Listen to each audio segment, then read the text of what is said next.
I like crime books and crime series like Line of Duty. Mark sometimes worries that after reading so much about murders that I'll turn into a psychopath myself. When we were in Italy, we did an Easter play called CSI Jerusalem. There was some terrible acting in it, but the premise was that following the clues, not to find out who killed Jesus, because that isn't a great mystery, but to find out who he was and why he was killed. For a good crime drama, you need witnesses, and the CSI investigators were magically transported back to the first century Jerusalem to interview a group of witnesses. Mary Magdalene, Mary, the mother of James and Joseph, Salome, Mary, mother of Jesus, Mary, mother of Cleopas, and the mother of Zebedee's sons. The witnesses to the cross were almost all women. All the Gospel accounts mention the presence of a number of women at the cross, but quite a few are named Mary. The only male disciple named, who was still there, was John, and we presume the others had run away.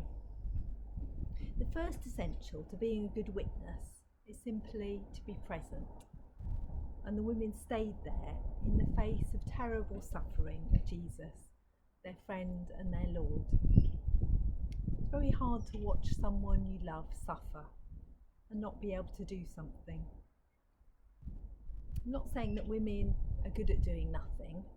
Usually we're good at multitasking, but we don't always feel the need to fix or solve or do, because there was no fixing, no solving, no doing anything about the cross. But they stayed until the end.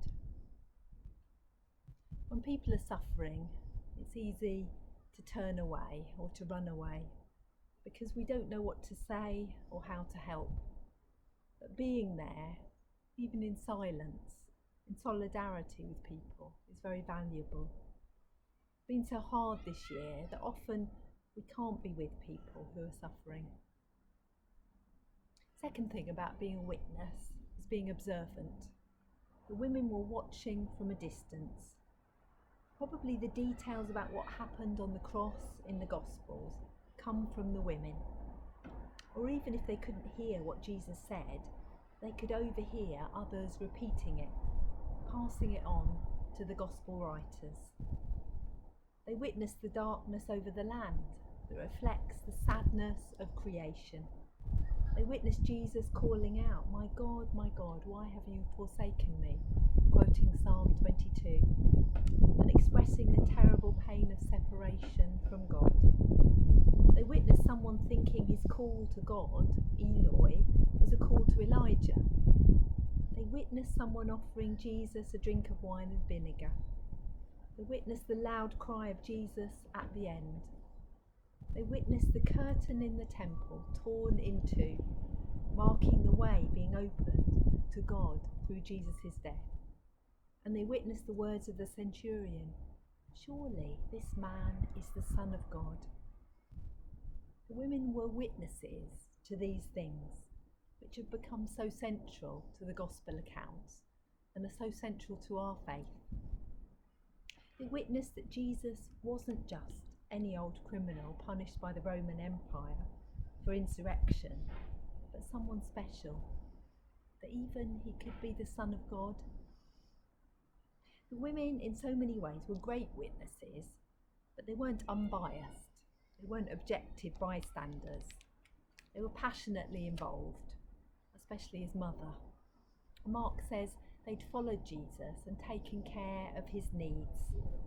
And this taking care of his needs wasn't just cooking and cleaning, but the financing of his ministry and his team, the logistical task of moving him and his disciples around for 3 years, more like a political campaign than running a B&B.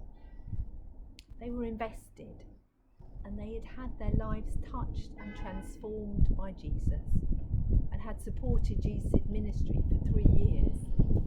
And now they watched their friend and master dying at the hands of the Romans, betrayed by the religious leaders. So are they reliable witnesses, these women? They were present, They were observant, but they were too personally involved to be reliable, too emotional and subjective. Of course, women weren't allowed to be witnesses in the law court, as the shepherds weren't at the birth of Jesus. They weren't considered reliable witnesses, but Jesus considered them reliable witnesses, both of his death and later of his resurrection. They were women whose lives had been touched by Jesus, who knew everything they had ever done, who forgave their terrible taste in men, who had theological discussions with them when everyone else shunned them, who let them anoint his head and his feet, who brought their brother back to life, who healed their children, who rescued their weddings that had run out of wine. I think they are reliable witnesses, but the best witnesses was their changed lives. Jesus made all the difference to them, and they were the last to leave on the Friday and the first to arrive on the Sunday.